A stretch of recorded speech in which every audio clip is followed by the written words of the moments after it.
Oke, sudah saya rekam, saya lanjutkan.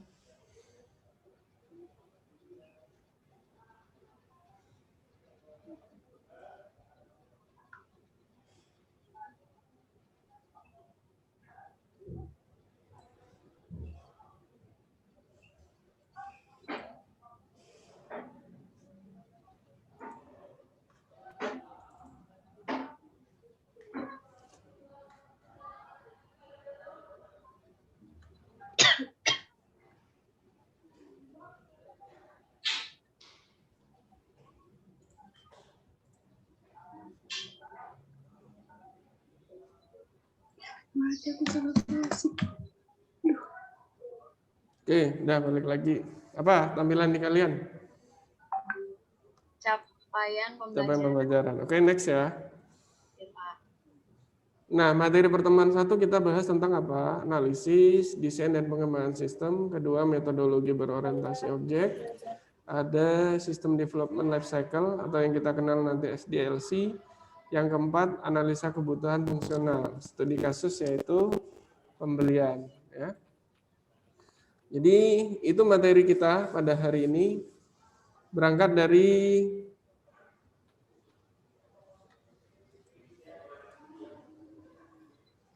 apa sih itu analisis? Berubah ya di kalian ya slide-nya ya? Berubah, Pak. Oke, analisis.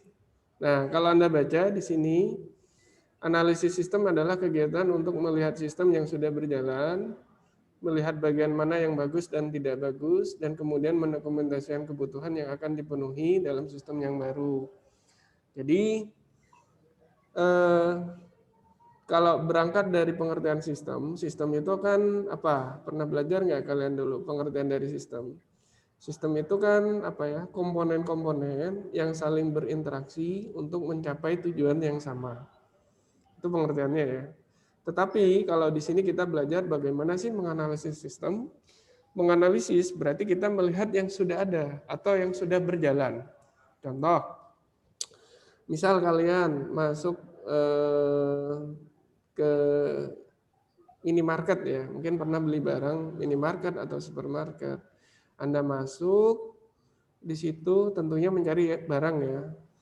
Anda di situ mencari barang yang Anda cari, ketika sudah ada, misalnya mau cari apa di situ, mau cari kalau di minimarket misalnya ya, mau cari minuman, misalnya satu minuman saya sudah dapat, saya bawa ke kasir, di kasir baru melakukan yang namanya transaksi pembayaran. Nah, kalau Anda analisis di situ berarti apa? Di situ sudah ada kegiatan yang tersistem ya. Jadi mulai dari customer masuk, cari barang, dibawa ke kasir, baru didata. Di kasir itu juga sudah menggunakan sistem. Misalnya kalau Anda perhatikan, dia cukup scan barcode atau memasukkan kode barang, harganya muncul dan langsung tercetak. Jadi mereka sudah menginput atau sudah memiliki database stok barang yang mereka jual. Nah,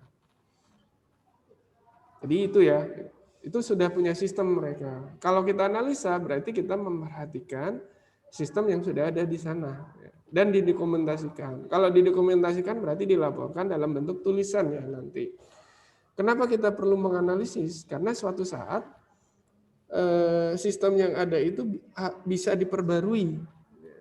Misalnya perlu di custom, perlu direnovasi, perlu ditambahkan apa misalnya ya. Nah, itu perlu. Maka perlu yang namanya kegiatan analisa ya. Langkah-langkah dalam menganalisis yang pertama adalah mengidentifikasi masalah. Adapun masalah dalam sebuah kegiatan misalnya apa? Kalau misalnya dalam bidang penjualan, jadi misalnya saya menganalisa sistem penjualan yang ada di sebuah perusahaan, misalnya ya.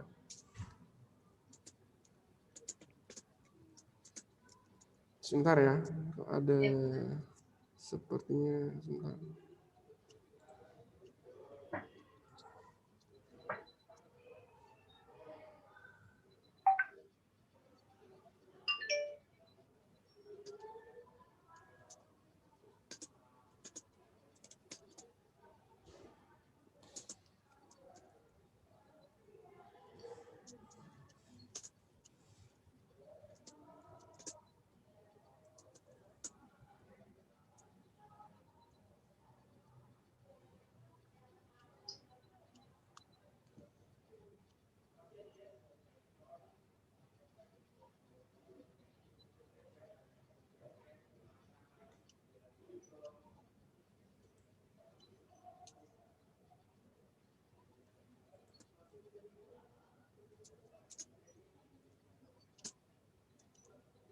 Kalian pernah diajar dosen namanya Bu Endang nggak?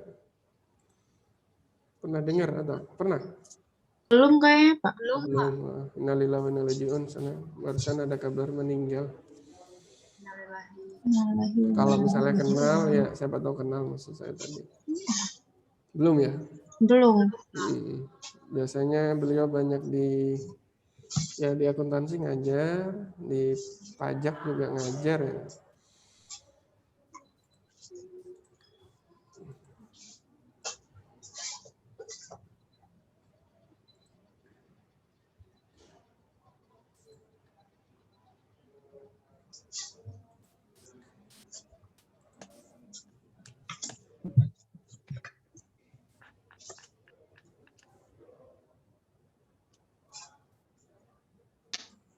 Oke, saya lanjutkan ya, maaf ya.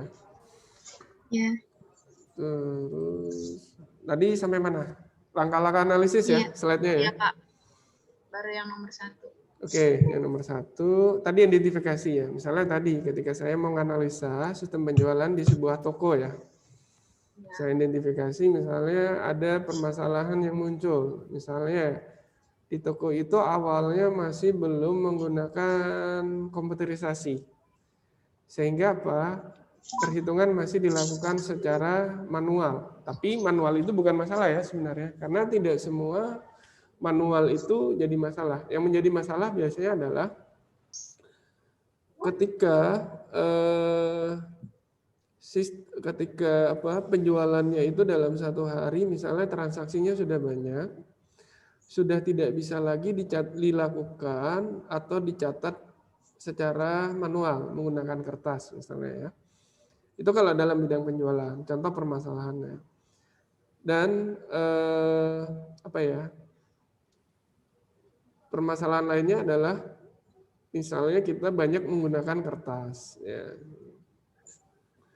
Kalau di bidang contoh lain, permasalahan lainnya, misalnya kita harus datang ke toko langsung. Masalah nggak menurut kalian itu? Masalah apa bukan? Datang ke toko, harus memegang, harus melihat. Ya. Masalah nggak menurut kalian itu? Ayo, masalah apa bukan?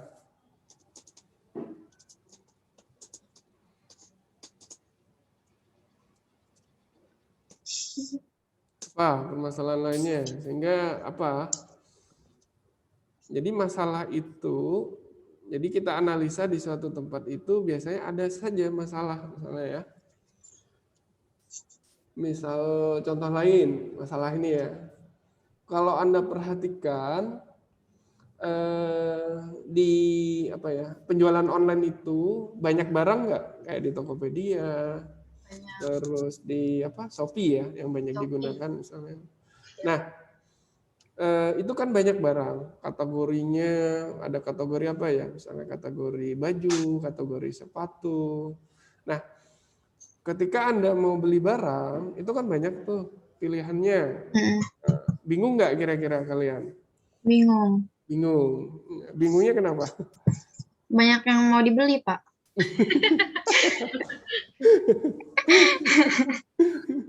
Jadi bingungnya itu biasanya pertama adalah apa? Kita bingung nih mana yang cocok menurut buat kita kan? Ya. Iya, Mana Pak. yang cocok? Banyak kan itu Iya, di situ banyak. tersedia. Nah, yang kedua biasanya apa? Itu banyak informasi yang kita terima ya. Yang sepatu ini informasinya kayak ini, yang sepatu ini informasinya seperti ini. Sehingga apa? Kita bingung mana yang menurut kita itu adalah cocok, ya kan? Iya, Nah, sama ukurannya juga. Nah, sehingga kita butuh yang namanya nanti sistem rekomendasi. Tahu sistem rekomendasi nggak? Iya. Pernah nggak kalian beli satu barang, setelah itu tiba-tiba ada saran masuk kepada kalian, ini loh barang yang sesuai dengan kalian, atau barang yang mempunyai relevansi atau berhubungan dengan barang sebelumnya. Misalnya saya pernah beli laptop di situ, tiba-tiba saya ditawarkan mouse, tiba-tiba saya ditawarkan meja laptop. Dari mana tahu dia kalau saya beli laptop? Ayo. Dari histori pembelian kita. Dari histori pembelian kita, bagus. Dari histori pembelian kita, mereka membaca kalau saya itu pernah beli laptop di sini loh. Sehingga dia akan menawarkan barang-barang atau item-item yang lain yang mendekati laptop. Apa sih yang mendekati laptop? Ya meja laptop, mouse. Nah, mereka akan menawarkan. Nah, itu mereka canggih. Ya, sistem mereka sudah canggih. Yang kedua, kadang lucu ya, tiba-tiba masuk ke email saya. Yuk, sudah gajian, silakan belanja. Tahu dari mana ya? Mereka udah gajian kan, bener nggak? Iya benar. Apalagi yang suka promo-promo tuh, waduh, pasti ditawarin tuh. Iya. Nah, kok hebat. Ibu saya nggak tahu kapan gajian saya kan, tiba-tiba kok Tokopedia tahu saya gajian. Mereka apa ya? Bisa menghitung, sistem mereka bisa merekam kapan sih tanggal-tanggal seorang itu gajian, atau mereka bisa melihat saya sukanya apa sih, saya tipe penjual yang suka apa, suka promo atau cuma suka lihat-lihat, itu bisa membaca mereka. Atau contoh lain di Facebook ya, tiba-tiba Anda mendapatkan rekomendasi teman kalian, ternyata itu teman SD. Nah itu dari mana mereka? Kok tahu sih mereka kalau itu teman kita dari mana? Ya kan? Ya, nah ya. itu kalau kita mencari sendiri kan masalah. Nah itu permasalahan ya. Misalnya kalau di dalam dunia e-commerce, tadi saya sebutkan dunia e-commerce ya, atau toko elektronik, banyaknya informasi yang masuk ke kita membuat kita itu adalah bingung nanti ya. Kita bingung milih barang apa sehingga butuh yang namanya tadi sistem rekomendasi ya. Sehingga kalau Anda lihat di Tokopedia, di Shopee, Tokopedia ya terutama yang sering saya pakai, mereka menawarkan barang-barang yang pernah saya beli sebelumnya yang sama. Kalau Anda mau belajar lebih lanjut lagi, kayak tadi tiba-tiba saya dapat rekomendasi untuk meng-add teman berteman dengan dia. Ternyata sebelumnya saya pernah kontak dengan dia menggunakan WA, atau saya punya teman dan berteman dengan dia juga gitu. Iya benar. Betul Pak. Teman yang sama ya Pak. Teman yang sama, hobi yang sama, satu SMP, satu SD, itu pasti disarankan nanti. Karena apa? Mereka bisa mempelajari, sistem mereka mempelajari apa ya namanya pengelompokan. Kalau di saya di ilmu komputer namanya clustering. Ya, mereka ini SMP 3 misalnya, SMP 3 Jakarta Selatan. Pernah sekolah di sini dulu. Ternyata ya itu tadi disarankan karena sama-sama di satu sekolah. Oke, itu ya. Yang kedua understand, yaitu memahami kerja dari sistem yang ada. Kita pahami cara kerjanya kayak apa sih mereka. Harus datang langsung, harus bayar langsung, harus ketemu kasir. Nah, itu cara kerjanya. Sehingga perlu dibuat misalnya bagaimana jika tidak datang langsung. Perlu dibuat e-commerce ya, seperti Tokopedia, Lazada, sehingga kita tidak perlu datang langsung. Yang ketiga adalah analis, yaitu menganalisis sistem. Jadi sistem yang sudah ada itu perlu diperbaiki atau tidak. Kalau memang perlu diperbaiki, apa yang bagian diperbaiki? Ya.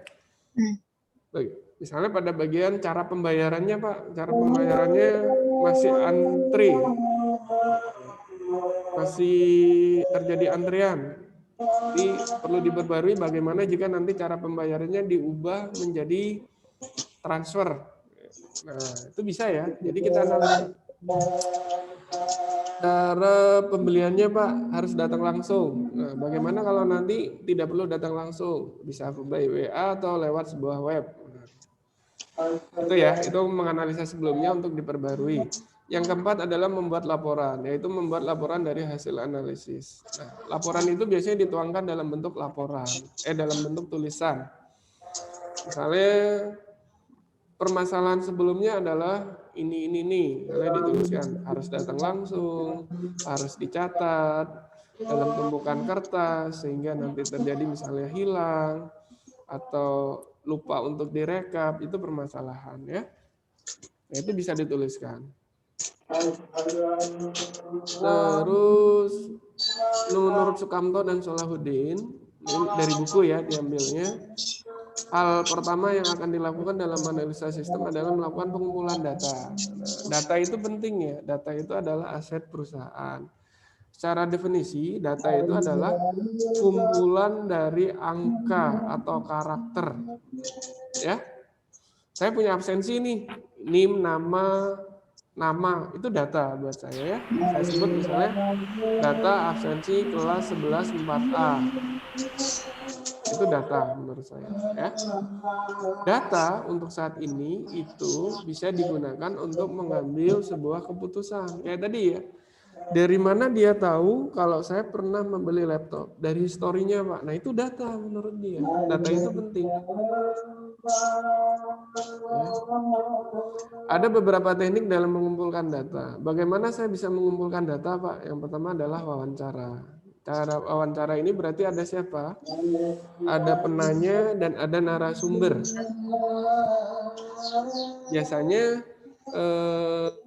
penanya itu sudah menyiapkan catatan-catatan yang ditanyakan kepada narasumber. Kita sudah menyiapkan ya, tempat, daftar pertanyaannya. Nah, itu. Yang kedua adalah teknik observasi.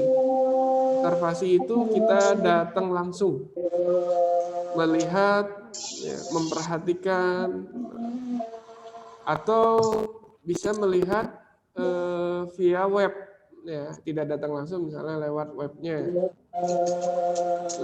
webnya misalnya ya, dilihat, oh kalau mau bikin web akademik itu kayak punya BSI misalnya ya, dilihat bentuknya kayak apa, harus login dulu, ada menunya. Nah, itu sebenarnya kita melakukan observasi. Terus yang ketiga adalah teknik kuesioner. Nah, pernah tahu kuesioner? Pernah mengisi kuesioner mungkin kalian? Pernah, Pak. Pernah. Apa di situ? Ada apa, bentuk-bentuk apa saja? Pertanyaan ya, ada pertanyaan misalnya. Iya, pertanyaan. Nah, pertanyaan misalnya. Masukin email. Masukin email, masukkan nama, itu identitas sebenarnya. Itu identitas. Iya. Kalau bentuk-bentuk pertanyaan misalnya seperti ini. Apakah Anda menyukai produk ini? Misalnya ya, suka, kurang suka, sangat suka, nah itu ya. Nah, kita bisa mengambil data itu berdasarkan itu. Misalnya saya sebar kepada kalian.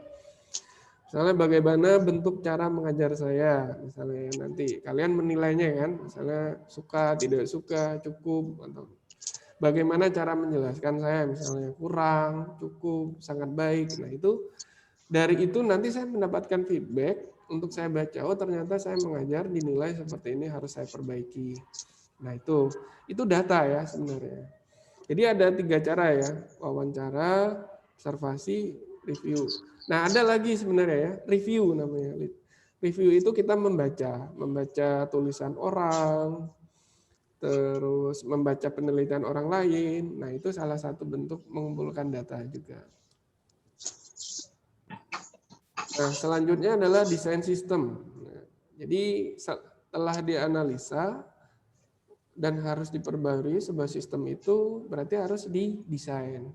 Desain itu berarti apa? Memodelkan, menggambarkan, ya, merancang, itu desain. Misalnya desain sistem informasi penjualan, berarti kalian nanti merancang sistem informasi penjualan itu kayak apa. Nah, itu Anda bisa baca ya definisinya menurut Sukamto dan Salahuddin. Tujuan dari merancang sistem yang pertama adalah untuk memenuhi kebutuhan kepada pemakai sistem. Kenapa kita harus melakukan mendesain atau merancang sistem? Agar apa? Kebutuhan dari pemakai sistem itu terjawab atau dipenuhi. Jadi kita harus tahu dulu, kita mendesain sistem itu bukan menjawab dari kemauan kita, tapi harus kemauan dari si pemakai sistem. Siapa sih yang menggunakan sistem yang akan kita rancang itu? Orang tua, anak-anak, remaja, ibu-ibu, bapak-bapak misalnya ya. Nah, kasir itu kalau di penjualan misalnya memakai sistem itu kasir ya. Nah, kasir itu dia hanya tahunya menjalankan aplikasi atau menjalankan program saja. Jadi bagaimana kita mendesain agar sistem yang kita buat itu bisa digunakan oleh mereka dengan baik. Berarti apa? Kita harus tahu bagaimana cara membuat tampilan yang bagus, ya. Terus bagaimana membuat informasi yang bagus, mengolah data menjadi informasi yang bagus. Nah itu. Yang kedua, untuk memberikan gambaran yang jelas dan rancang bangun yang lengkap pada pemrogram komputer dan ahli-ahli teknik lainnya yang terlibat. Jadi di dalam membangun sistem informasi nanti kita tahu yang adanya, ada programmer, ya. Tugasnya programmer ada yang tahu? Siapa menurut kalian? Tugasnya programmer, ada operator, ada sistem analis, ada database administrator, ya. Misalnya programmer tadi ya, tugasnya dia adalah apa? Membuat program. Sistem analis apa tugasnya? Menganalisa dari sistem informasi yang akan dibuat. Operator tugasnya apa? Menjalankan sistem. Jadi tugasnya dia data. Nanti Anda mengenal juga yang namanya DBA. DBA itu adalah apa? Database administrator. Tugasnya apa? Mendesain dan mengembangkan database dia, ya. Sehingga nanti bagian-bagian tadi terkait saling bekerja sama mengembangkan sebuah sistem, ya. Jadi kenapa harus didesain? Karena pada saat merancang kita tidak asal bikin sistem, tapi semua didesain dulu, ya.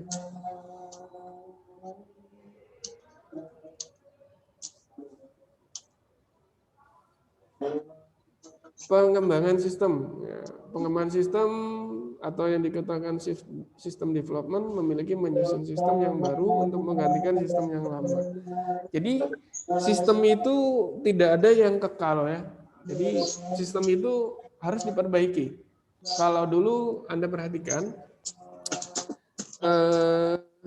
apa ya? Kita naik kendaraan atau naik ojek itu tidak bisa lewat handphone, ya. Kita harus ke pangkalan dulu, baru kita naik ojek. Kalau sekarang gimana? Sistemnya gimana? Bisa pesan online. Nah, bisa dilakukan secara online. Cukup dari rumah, buka HP, buka aplikasi. Ojeknya nyamperin. Ojeknya nyamperin. Kalau dulu kita yang nyamperin ojek, ya kan? Iya. Terbayang nggak dulu kita? Belum terbayang.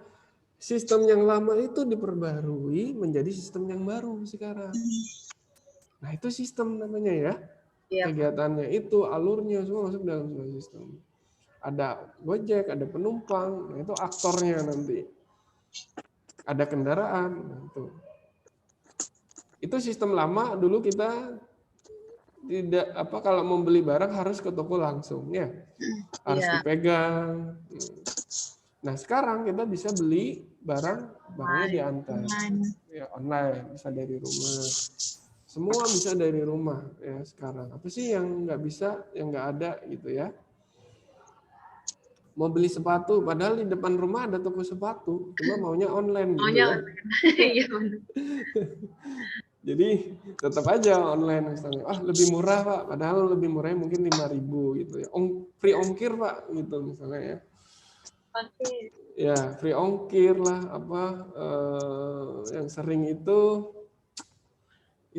apa, dapat reward, ya, dapat apa itu namanya? Cashback kadang-kadang. Cashback. Nah, yang dulu pernah kejadian saya lucu kan, cashback itu pemahaman saya kan dapat potongan. Ternyata cashback itu enggak, ya, harganya tetap, tapi kita nanti dapat cashback misalnya dapat di apa, kalau misalnya kalau saya di Tokopedia itu punya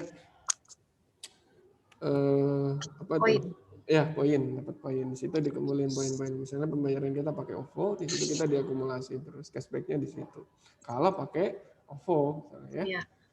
Nah, kenapa sistem itu perlu diperbaiki? Nah, sistem itu yaitu tadi ada perkembangan, ya, atau ada kemajuan zaman, ya, perlu diperbaiki. Yang awalnya pembeli kita sedikit, kita punya toko. Lama-lama berkembang kan semakin banyak, ya. Berarti sistem kita harus diperbaiki. Gak mungkin cuma dicatat di atas kertas, tapi harus pakai komputerisasi. Kita harus punya database. Ya, kebayang nggak kalian masuk supermarket seperti Giant, Carrefour, Tip Top, barangnya itu tidak ada di database. ketika kita mau ke kasir, dia ngecek dulu harganya. Kebayang nggak? Coba dibayangin dulu, mereka tanpa komputerisasi. Kebayang nggak? Apa yang terjadi? Contoh di supermarket lah, kayak di apa, kalian yang pernah masuk? Indomaret. Ya Indomaret dulu, Indomaret. Kebayang nggak kalau mereka masih harganya berapa ya? Ntar Mbak dilihat dulu ya. Kebayang nggak apa yang terjadi? Bayang. Kelamaan. Kelamaan satu. Yang kedua apa yang terjadi? Masa dilihat dulu harganya? Iya masih dilihat dulu ya, itu kelamaan. Apalagi yang terjadi? Coba. Bisa salah harga juga. Bisa salah harga. Oke, apalagi? Saya tanya. Ayo, ada lagi. Saya kurang satu lagi. Ada yang tahu apa? Selain yang tadi disebutkan. Terjadi antrian panjang nggak? Kalau pembelinya banyak? terjadi. Jelas. Kalau Karena satu nggak orang masih mending. Nah itu. Kalau antrian panjang seperti itu kan customer atau pembeli jadi gimana ya? Nah itu kebayang kan? Oh. Kalau misalnya mereka, ntar dilihat dulu ya satu orang antri di belakangnya kan? Itu kalau satu barang. Kalau dia belinya keranjangan, satu troli, ya kan? Nah di TipTop itu sudah saya tiap bulan misalnya ya belanja bulanan ke situ misalnya ya. Saya lihat itu setiap habis gajian tuh pasti. Atau pernah kalian ke hari-hari ya? Iya, rame banget Pak. Itu gudangnya snack ya di situ kan.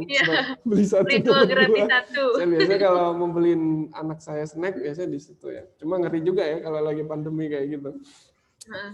Jadi kebayang nggak kalian kan gitu ya, dengan tempat sebesar itu, itemnya berbeda, banyak perbedaan, harganya berbeda, kan nggak mungkin dihafalin oleh operator itu kan ya. Gimana caranya mempersingkat kerja mereka? Akhirnya kita perlu mengembangkan sebuah sistem.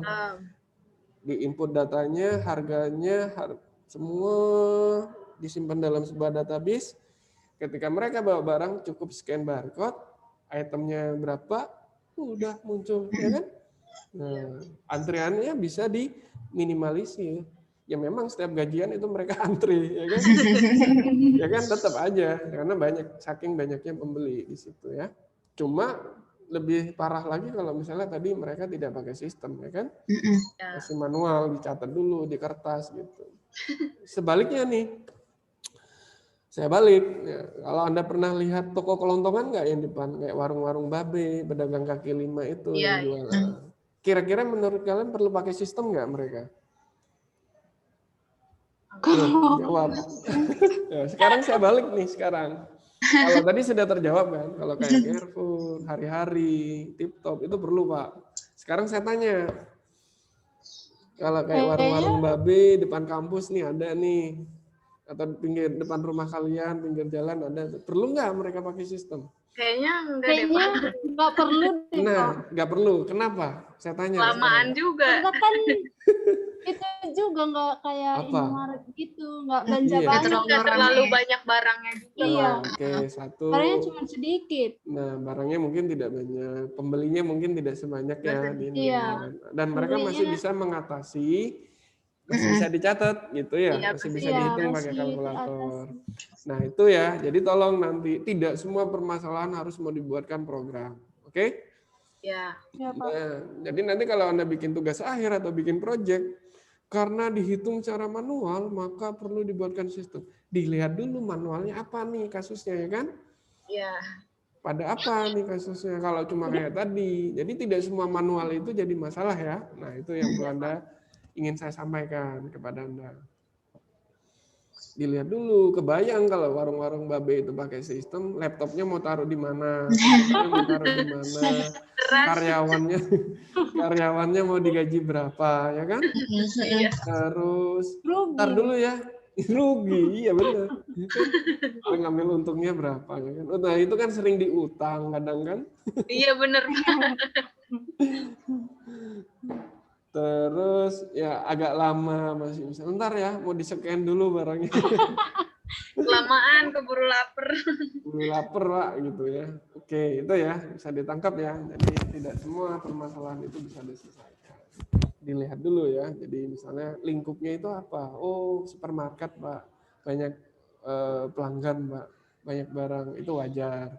Tapi kalau misalnya ya kayak warung babe itu masih, oh ruang lingkupnya kecil, Pak. Pedagangnya masih, pembelinya masih sedikit. Itemnya juga agak banyak. Jadi tidak perlu. Nah, itu kejawab sudah. Penyebab perlunya diperbaiki sebuah sistem, adanya permasalahan. Ya, tadi ya, ketidakberesan sistem pertumbuhan. Tidak beres sistemnya, misalnya kayak tadi ya. Tidak beres itu salah satu misalnya tadi. Kalau bayar harus antre. Bagaimana sistemnya diperbarui, bisa pakai transfer. Sekarang modelnya sudah menggunakan transfer semua ya. Transfer juga tidak harus ke ATM, bisa pakai apa? M-banking. Anda bayar kampus tidak harus datang ke kampus kan? Nggak bayang kan? Kalau cuma ingin bayar aja harus ke kampus sih Pak, gitu. Ingin lihat jadwal aja harus ke kampus sih Pak, nggak perlu sekarang, cukup ya web. Sekarang semua. Ya. Nah itu, jadi yang dulu sistem yang lama itu berubah sekarang seperti itu. Pertumbuhan organisasi misalnya tadi ya karyawannya semakin banyak, nggak mungkin gajinya itu dihitung manual, takut salah. Ya. Apalagi kan dalam perusahaan itu ada apa? Ada direktur, ada sekretaris. Kebayang nggak satu orang apalagi yang itu? Oh kalau direktur sekian, oh kalau sekretaris sekian. Tiap bulan dihitungin. Kalau cuma 2 jabatan nggak apa-apa. Kalau dalam Ini satu banyak. organisasi, nah iya, ya kan misalnya bisa 100 karyawan. Iya. Iya. Yang kedua adanya kesempatan-kesempatan, opportunities untuk peningkatan pelayanan dan untuk proses pengambilan keputusan. Jadi untuk pengambilan keputusan ini maksudnya apa? Sistem itu mengambil kita dalam mengambil sebuah keputusan. Contohnya apa? Jadi dari database penjualan itu saya bisa tahu kan ya, barang yang laku itu mana. Benar nggak?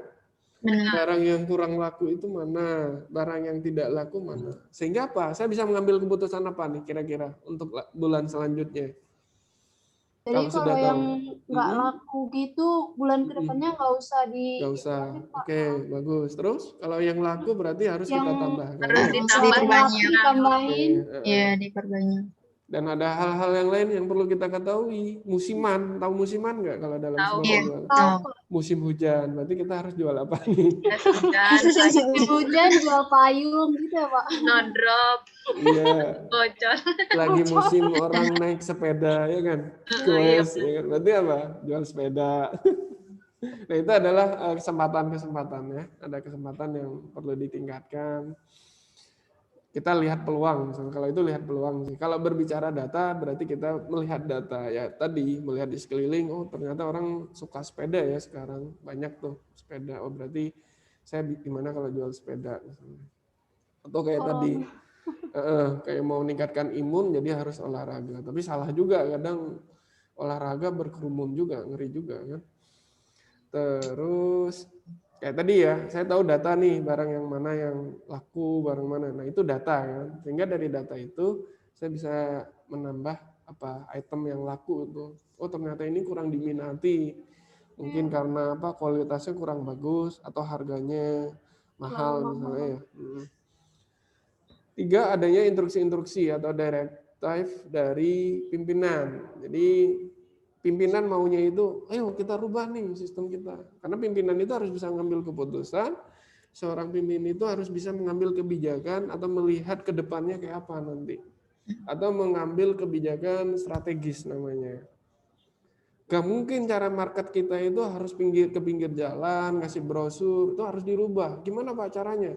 Via WA sekarang, lewat web, ya kan? Via email, ya kan? Jadi nggak perlu turun-turun ke jalanan misalnya.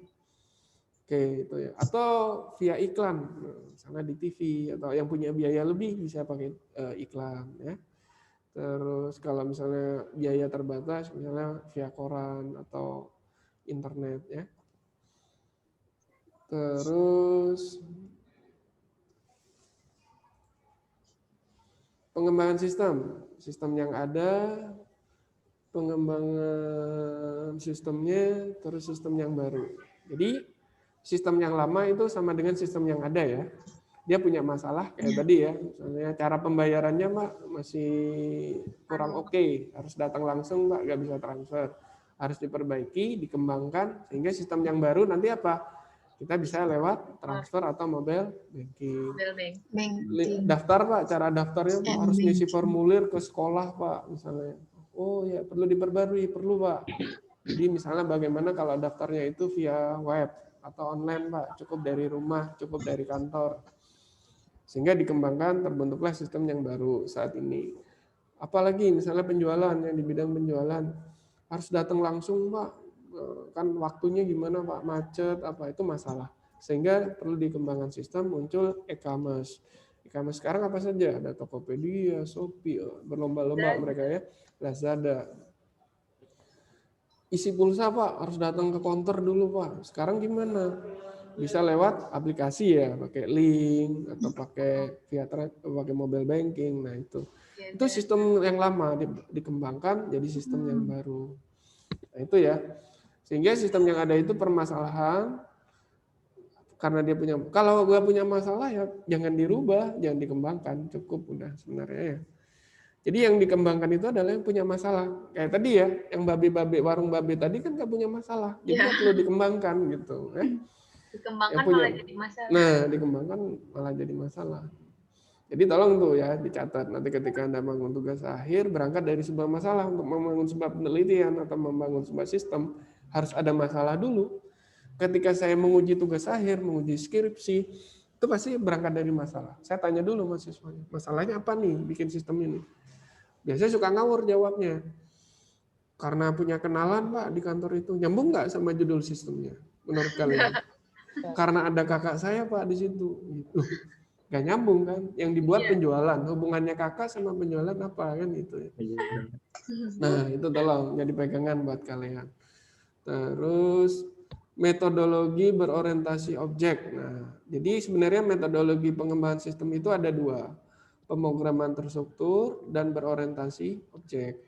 Untuk yang terstruktur sekarang sudah mulai ditinggalkan, beralih pada OOP atau berorientasi objek atau yang dikenal dengan Object Oriented Programming.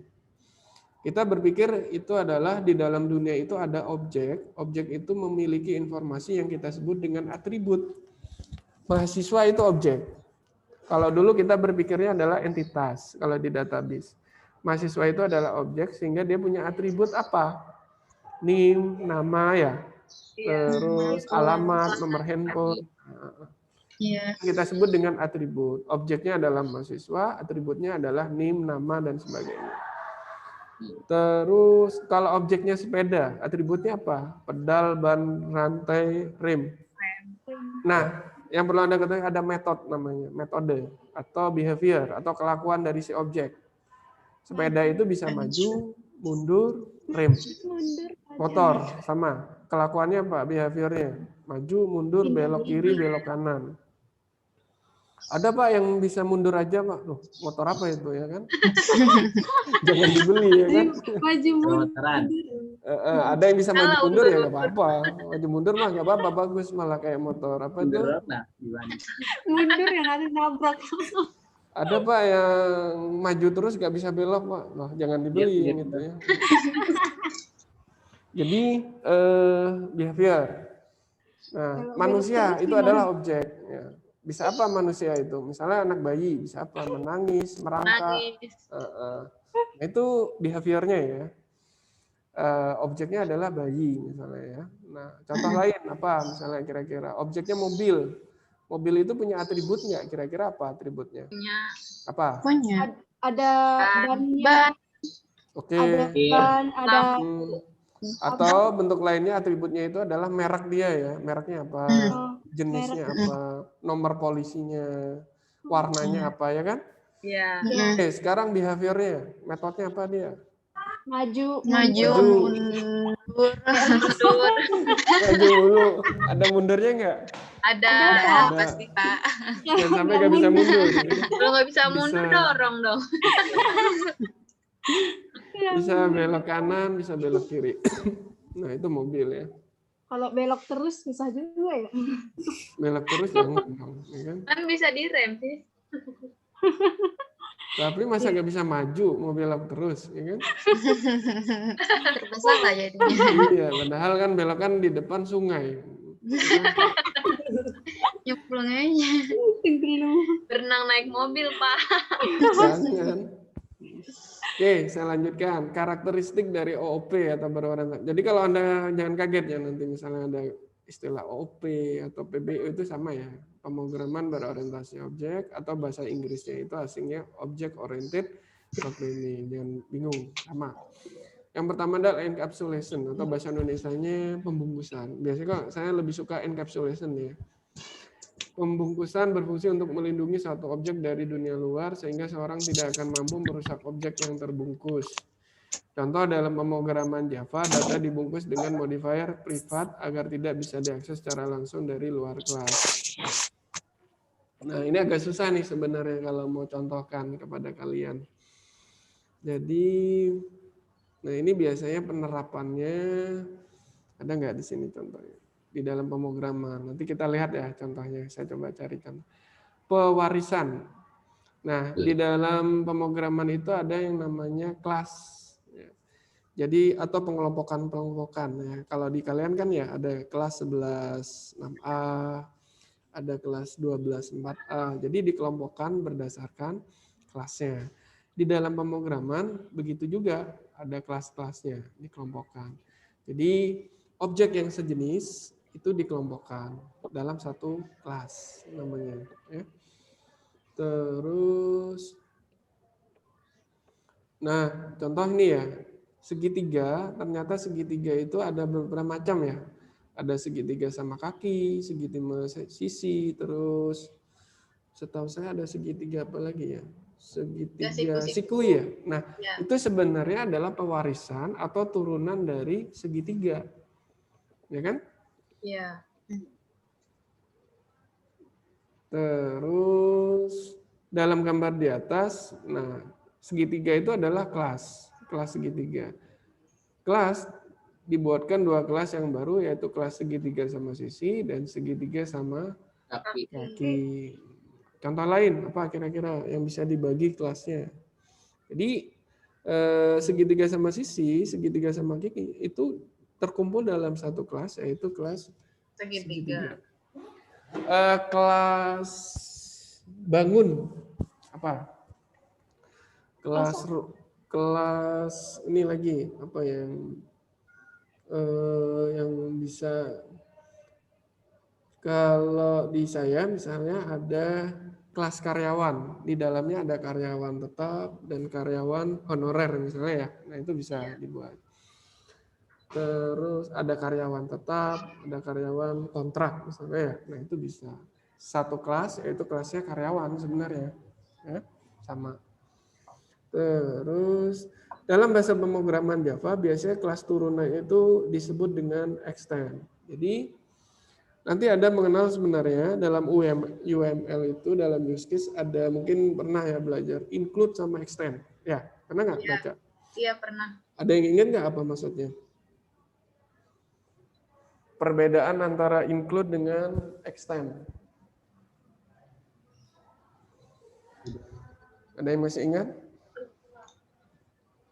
Ada yang masih lupa? Saya lupa. Sekarang lupa, kemarin nggak ingat, Pak. Jadi include itu adalah syarat ya. Jadi misalnya contoh kalau Anda mau cek saldo ATM, apa yang harus Anda kerjakan dulu? Masukkan PIN ATM-nya dulu. PIN ATM-nya dulu. Jadi untuk mengecek saldo, include-nya itu harus tadi ya. Masukkan PIN. Bisa nggak Pak? Saya nggak pakai PIN Pak, langsung cek saldo. Nggak bisa. Ya kan? Mau ngecek saldo siapa? Jadi kalau extend misalnya ya, ketika Anda sudah masuk ke web UPSI misalnya bisa melihat apa saja, lihat jadwal, lihat nilai, itu extend-nya ya. Terus, nah itu kalau dituliskan dalam bentuk Java nih. Jadi di dalam Java itu sebenarnya ada nih misalnya public class awalnya itu adalah sama kaki, di dalamnya ada atribut hitung luas. Dan ada sama sisi sama hitung luas. Tapi hitung luas di sini adalah punya sama sisi, yang hitung luas ini adalah punya sama kaki. Semuanya ini adalah kelas dari segitiga. Yes. Terus keanekaragaman, polimorfisme namanya, polimorfis. Ini saya kasih contohnya misalnya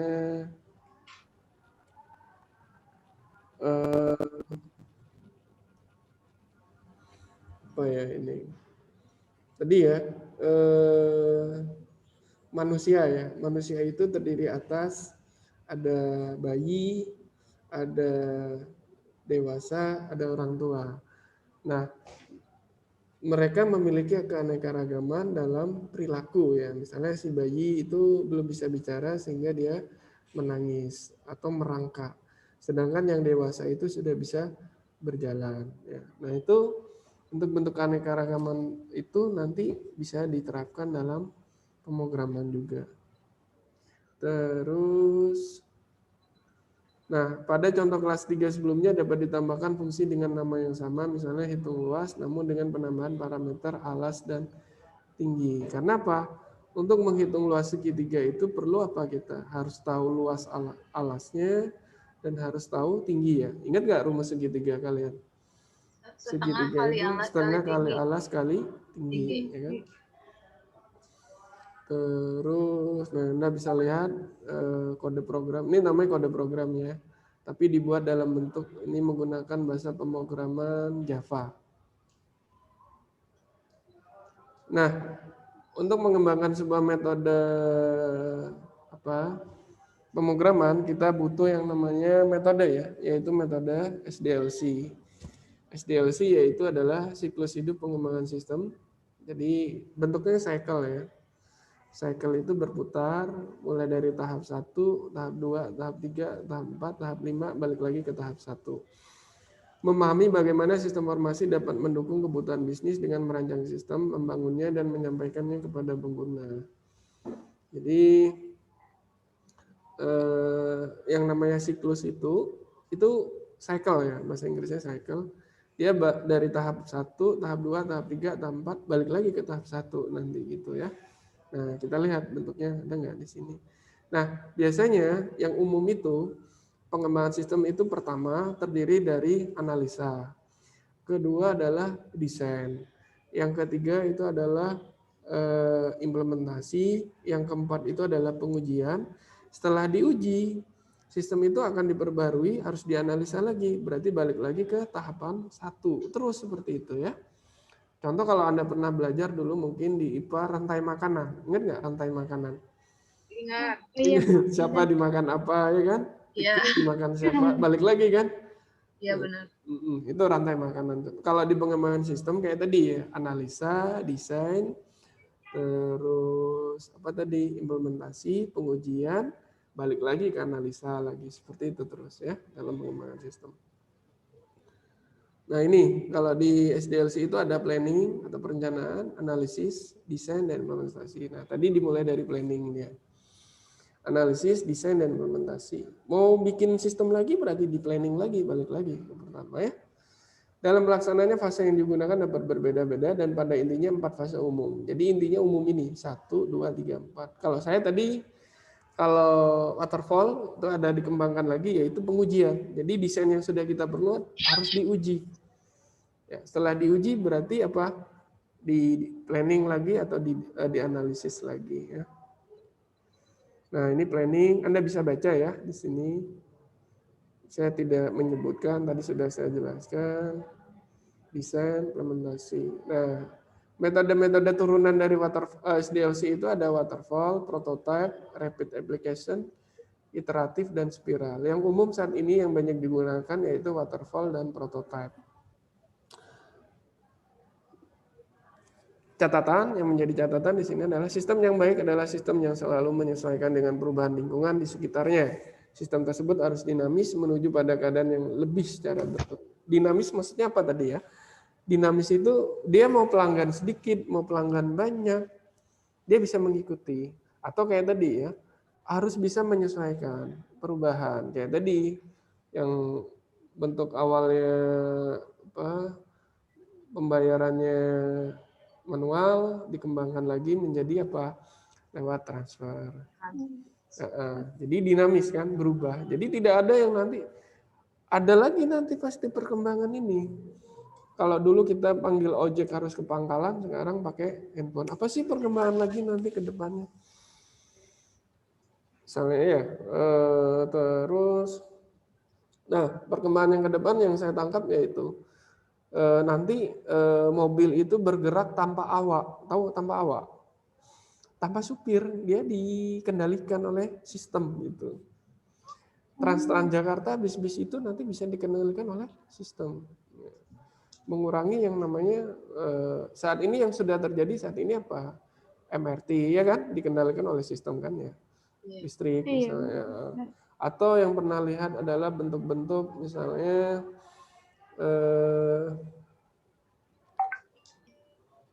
itu apa? Jadi tidak perlu. Nah, salah satu misalnya yang saya pernah lihat itu bajak sawah. Kalau bajak sawah kan dulu pakai sapi ya, petani. Iya, Ya, setelah sapi kan berkembang lagi pakai mesin sekarang. Mesinnya kan masih digerakkan oleh orang. Iya. Sekarang mesinnya itu menggunakan remote control gitu. Kebayang nggak kalian? Jadi petaninya cuma dari pinggir sawah menggerakkan bajaknya itu tadi. Tidak perlu panas-panasan. Dulu nyiram padi itu harus ke sawah ya. Iya, turun tangan. Turun tangan. Sekarang nyiram padi itu dari atas pakai apa? Pakai itu apa namanya? Drone. Iya. Mandaminya pakai drone sekarang. Ya, saya ketemu. Kebayang nggak? Itu. Dulu satpam itu kalau di komplek harus keliling, ya kan? Sekarang cukup pakai drone dia keliling, drone-nya kan melihat ada yang mencurigakan nggak itu, ya kan? Pakai drone, cukup pakai drone, sudah cukup. Ketika baru mencurigakan, baru dia samperin. Ya. Itu saya rasa bisa jadi ini ya, jadi usulan, jadi mengurangi tenaga kerja nanti. Terus analisis kebutuhan sistem. Nah ini bisa Anda baca perusahaan anonim ya disebutkan ya di sini. Nah ini adalah sebuah apa nih kegiatan di situ ada sistem pembelian terutama di sini. Kebutuhan perusahaan kepada supplier proses awalnya yaitu adalah bagian pembelian melakukan pemesanan barang. Dia mau beli barang tapi pesan dulu. Biasanya pesannya kepada siapa? Supplier. Supplier siapa di sini? Dia yang punya barang. Biasanya supplier itu kategorinya adalah punya barang banyak. Setelah barang yang dibeli diterima oleh bagian pembelian, maka dicek terlebih dahulu antara surat pesanan dan surat jalan. Sesuai nggak nih surat jalan yang saya pesan sama yang datang, cocok nggak? Atau biasanya sampai dicek, rusak nggak barangnya? Kalau ada yang rusak, biasanya terjadi yang namanya retur. Ya. Nah, di bawah nih ada retur nih, retur. Retur itu apa ya? Kegiatan yang terjadi karena ada pengembalian barang. Biasanya barang yang dikirim itu biasanya tidak selalu bagus, ada saja yang cacat. Nah, yang cacat itu biasanya dikumpulkan lagi, dikembalikan. Baru diretur, dikumpulin, diretur. Nah, semua transaksi akan dibuatkan laporan. Laporan pesanan, laporan pembelian, laporan retur. Pesanan dibuat laporannya, jadi dalam 1 bulan ini dia pesan apa saja. Terus laporan yang sudah dibeli apa saja. Terkadang beda ya antara yang dipesan sama yang dibeli. Bedanya apa? Tahu nggak kalian? Kalau yang dipesan belum dijual gitu Pak, belum dijual. Kan masih dipesan atau gitu, kata lainnya gini ya, yang dipesan itu belum tentu ada. Betul iya. ya? Iya, Pak. Misalnya saya punya pesanan 10 item, ternyata yang ada baru 8. Iya, ya. 8. Nah, dari 8 itu berarti kan yang saya beli cuma 8, bukan 10. Beda ya antara pesanan sama laporan pembelian. Nah, dari 8 itu datang ke saya. Ternyata apa? 5 bagus, 3-nya rusak. Berarti terjadi yang namanya retur. Ada laporan retur. Rusak apa? Sampai ada gambarnya misalnya. Nah, semua laporan tadi, laporan pesanan, laporan pembelian itu dilaporkan kepada siapa? Pimpinan. Ya? Gitu. Ya. Ya, Pak. Biasanya kalau ada manajer penjualan atau apa. Jika terjadi barang rusak, maka ada return. Oke, ya, sudah saya sampaikan. Nah, barang yang sudah kita terima itu harus kita bayar. Nah, biasanya kan kalau yang sudah berlangganan itu ada yang pembayaran cash atau yang invoice. Cash itu misalnya apa? Kita bayar duluan baru datang barang. Ada juga barang yang sudah kita kirim baru kita bayar. Contoh misalnya yang COD ya untuk saat ini ya. Ada juga yang reguler yang tadi kita transfer baru dikirim. Atau kalau yang modelnya seperti yang sudah di perusahaan ini, pesannya supplier sudah tahu barang dikirim hari ini bulan depan dibayar gitu ya. Ada yang sistemnya seperti itu. Itu namanya invoice. Sehingga dicatat dulu, baru dibayarkan kemudian. Itu biasanya kalau sudah ada kontrak ya. Kalau belum ada kontrak jangan kayak gini. Bisa ini kalian ditinggal oleh pelanggannya nanti. Nggak ada kontrak, nggak kuat gitu. Nah, beberapa tahapan yang dapat dilakukan pada contoh kasus pembelian di atas, pemakai sistem. Nah, pemakai sistem itu siapa nanti? Pembeli, pimpinan. Di mana perangkat lunak digunakan? Di sistem pembelian. 3, data dan informasi yang akan diproses yaitu ada data barang, data supplier, data akun, pesanan, retur, dan pemilihan apa. Sebentar ya. Iya, Pak. Wah, Bapak itu jalan-jalan tuh. Fit. Bapaknya jalan-jalan dulu. Palembang tuh dia. Itu Palembang kan. Refreshing dulu bapaknya. Iya, dia ke Sumatera Selatan. Mau lihat sunshine. Sunshine. Ini yang lain kemana ada yang nggak ada yang muncul? Jadi kita bikin sistemnya lanjutin yang si A kemarin bukan sih? Iya, kayaknya sih ya. Bertiga kan jadinya. Siapa tuh? Ih, selin banget lu. Kan di situ jalan-jalan pasti rame. Oh, iya. Kita diajak nih online. Ngantuk cuy. Ngantuk guys. Tidur Ego, gua aja tadi baru bangun nih. Ih parah, siapa yang tidur? Gua. Leni, parah Leni kuliah tidur. Parah, Len. Bilangin ya sama bapaknya nih. Jangan lah ya. Kelas apa nih? Pantes kamera gak ada yang aktif. Gua Udah sama encok deh. udah panas kelamaan duduk nih di Iya sama duduk terus ini. duduk terus panas. Belet pipis tapi males. Sama Fit. Tahan-tahan, malas gerak tuh. Nanti terlewat pembahasannya. Bentar. Dasar ya, mager. Ya ada dasarnya. Lanjutkan ya, maaf ya. Iya Pak. Lanjut. Tahap 1 berarti kita apa? Dalam mengembangkan sistem pertama harus menentukan siapa sih yang menggunakan sistem kita itu nantinya, yaitu pembagian pembelian dan pimpinan ya tadi. Karena ini sifatnya pembelian, berarti yang berurusan langsung di sini adalah bagian pembelian. Biasanya kalau dalam sebuah perusahaan, kalau nggak ada pembelian itu biasanya ada divisi sendiri yang namanya bagian purchasing atau bagian pemesanan. Dia yang melakukan biasanya kontak ke supplier untuk memesan barang ya. Terus di mana perangkat inlog ini digunakan? Ya jelas karena tadi adalah ini bagian pembelian, berarti adanya di divisi pembelian atau di sistem pembelian.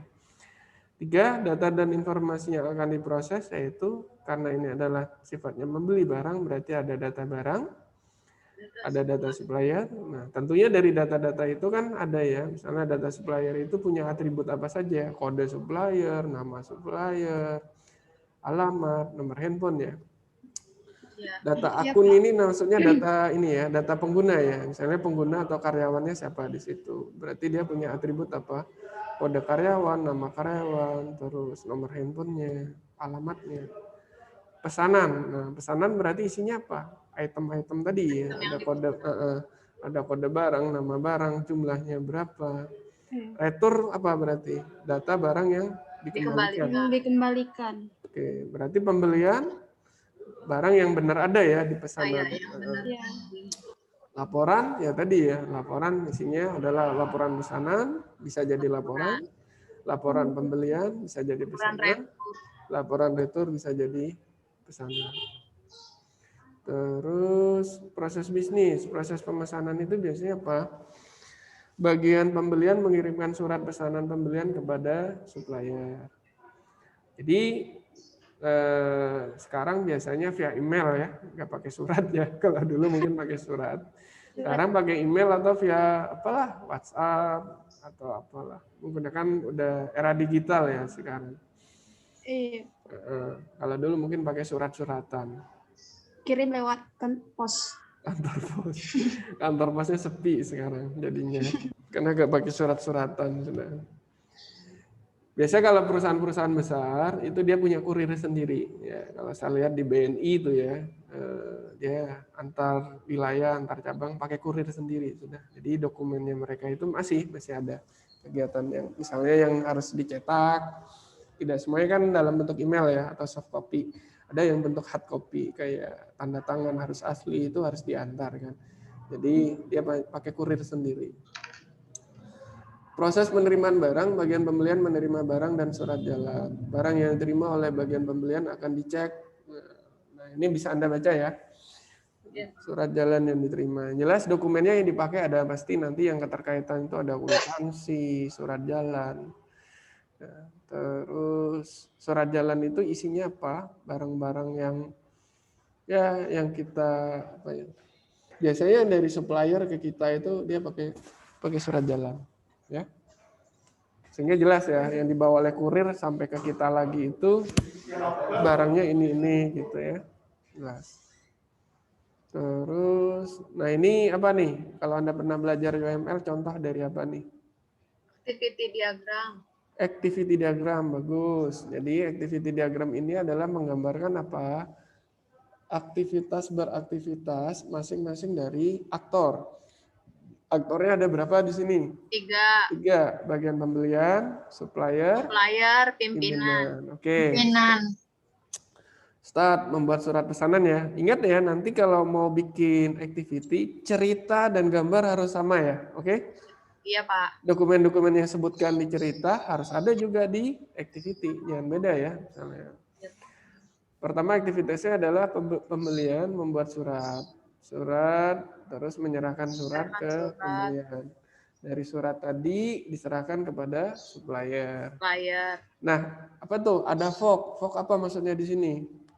Ada kegiatan yang bisa dilaksanakan secara sekaligus atau secara bersama. Menyerahkan barang dan menyerahkan, karena tidak mungkin ya barangnya dulu Pak, surat jalannya besok lusa atau minggu depan. Nah, idealnya memang bersamaan.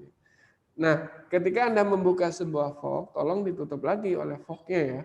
Atau fork berdua dijoinkan lagi gitu, dijadikan satu. Jangan lupa nutup. Menerima barang, melakukan pemeriksaan, barang sesuai jika ia dicatat, dibeli, jika tidak, retur.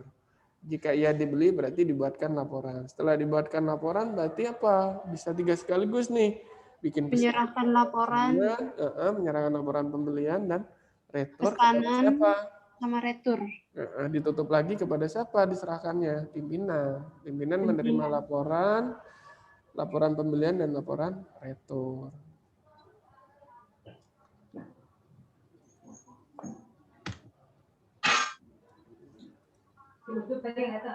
Nah, ini dokumen-dokumen yang digunakan. Nggak kenal siapa surat jalan. orangnya. Terus fungsinya apa sih surat jalan sebagai bukti penerimaan barang? Bisa sumbernya dari siapa tadi? Supplier kepada siapa? Bagian pembelian. Ya, yang digunakan misalnya kertas. Biasanya setahu saya dia rangkap 2 ya, warna putih ke siapa, warna kuningnya untuk siapa. Jumlahnya 1 lembar, frekuensi setiap terjadi pembelian barang akan dikeluarkan yang namanya surat jalan. Bentuknya A1. Jadi kalau di tugas akhir itu biasanya dilampirkan aslinya nanti. Nah, makanya tolong Anda kalau ada dokumennya nanti tolong dilampirkan di tugas kalian. Kayak apa sih surat jalannya? Setiap perusahaan biasanya punya format sendiri-sendiri.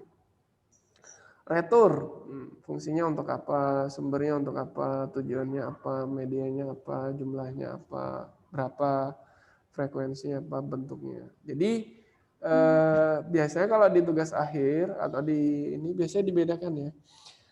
dokumen masukan itu A1, A2, A3 dan seterusnya. Kalau dokumen keluaran itu biasanya B1, B2, B3. Dokumen keluaran itu apa maksudnya? Dokumen yang keluar dari perusahaan, keluar. Misalnya apa tadi? Invoice. Saya harus seorang supplier harus menagih kepada perusahaan B. Nah, tagihannya itu namanya dokumen luar. Dokumen yang keluar berarti itu adalah dokumen luaran. Kalau misalnya saya sebagai pembeli, pesanan saya itu kan keluar dari saya ke si supplier. Berarti itu dokumen keluaran buat saya. Jadi Anda tolong bisa membedakan mana dokumen masukan dan mana dokumen keluaran. Kebutuhan fungsional, nah bagian pembelian dapat mengolah data barang, mengolah data supplier, mengolah akun, membuat pesanan. Jadi kita harus dalam mengembangkan sistem nanti harus tahu nih sistem yang mau kita buat itu bisa apa saja, mengolah data barang, data supplier, akun. Nah ini contoh daftar pustaka ya kalau dibuat ya. Kalau bagus nanti coba Anda belajar install di laptopnya namanya Mendeley softwarenya. Mendeley. Pernah dengar nggak? Atau pernah diajari oleh dosen lain? Pernah denger sih kayaknya, Pak. Nah, kalau mau coba di download, free ya, diinstal nanti kita belajar bagaimana sih mengutip tulisan itu pakai tools, namanya Mendeley. Sehingga nanti Anda mudah dalam membuat daftar pustaka. Silakan dicari dulu tutorialnya, nanti kita belajar bareng. Apa, Pak, namanya? Mendeley. Jadi kayak ini nih. Apa? Mendeley. Mendeley. Mendeley. Ya. Mendeley. Iya, mendeley. Mendeley. Saya suka gelai. Bisa sabian. Mendeley.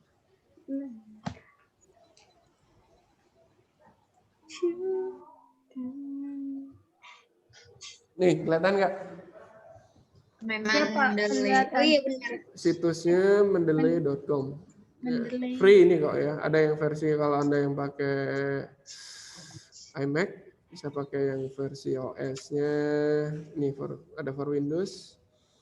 Terus ada yang Mac OS. Kalau Anda pakai Windows berarti downloadnya yang Windows ya, biar bisa diinstal. Terus, nah next aja ya. Nanti saya ajarkan kepada kalian bagaimana menaruh Mendeley itu di Microsoft Word, ya. Ya, Pak. Ya, oke. Tugas Anda berarti cari dulu, diinstal. Minggu depan tolong ingatkan saya bagaimana Pak cara mengutip menggunakan Mendeley. Terus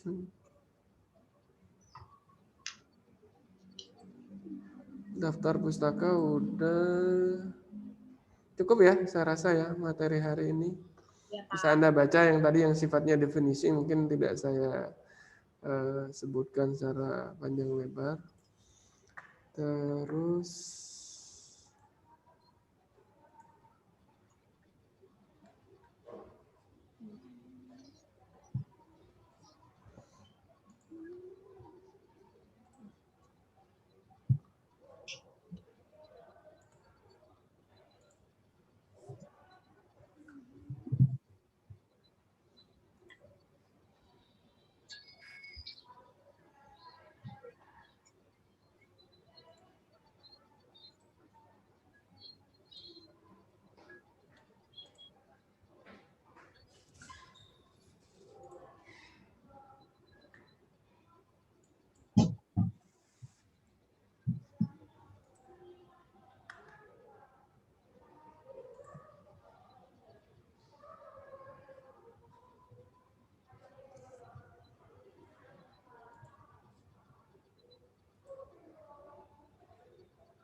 Bentar ya, saya sambil dokumentasi dulu ya, karena harus ada bukti screenshotnya nanti. Iya, Pak. Iya, Pak.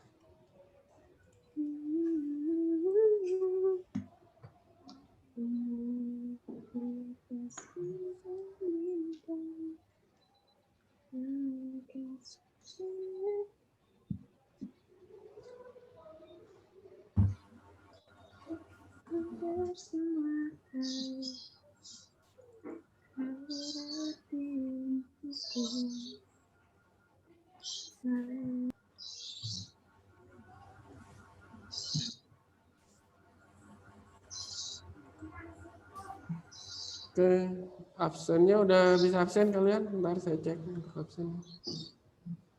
Kalau di kalian bisa nggak tampilannya nggak? Pak? Saya sudah absen, Pak. Bentar saya cek lagi ya. Jom Iya, diskusi.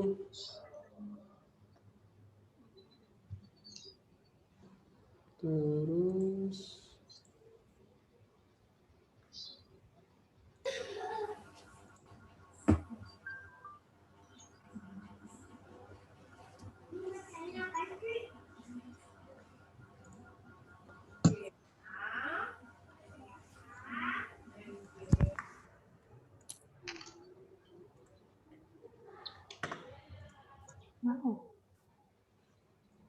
Di sini yang tidak hadir semua ya, 12 ya?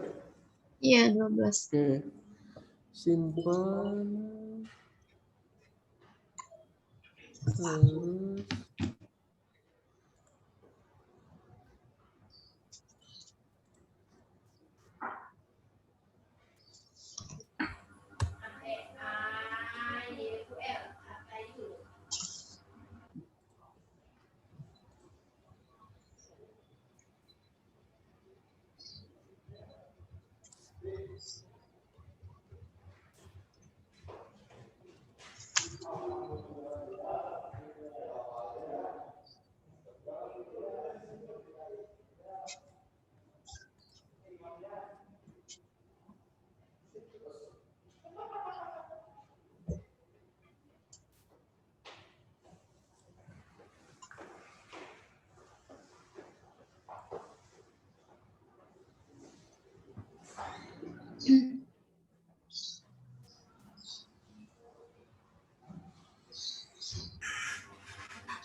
Apa sih Eli?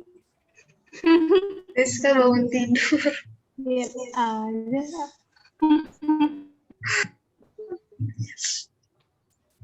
Enggak ya.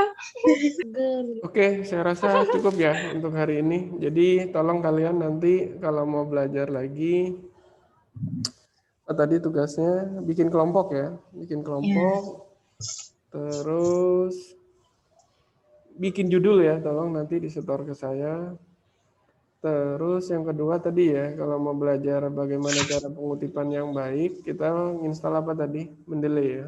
Mendeley. Oke, berarti saya tulis itu aja ya tugasnya hari ini. Terus bentar, kalau di situ bisa diletakkan.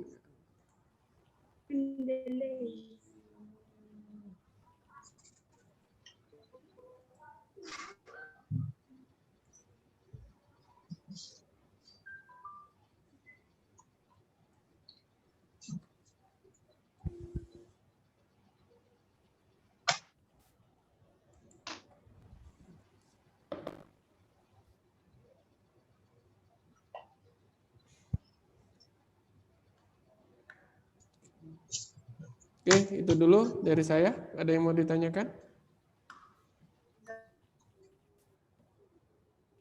Ini tugasnya judul baru ya, Pak ya? Kenapa? Tugasnya judul baru. Maksudnya? Jangan. Kalau bisa, yang mau bikin judul baru nggak apa-apa. Tapi kalau saran saya sih, melanjutkan dari yang kemarin, Yang ketiga. yang sebelumnya. Oh, baik, Pak.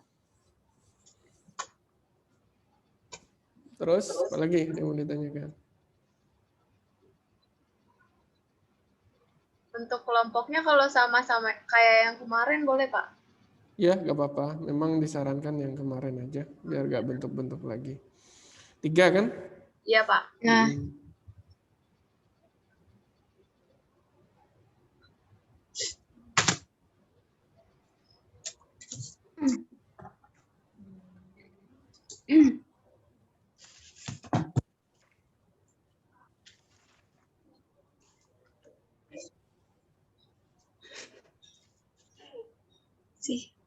Siska.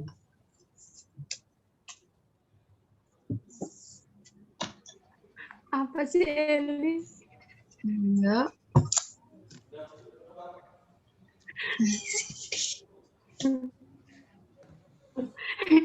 Oke, cukup. Saya ini ya.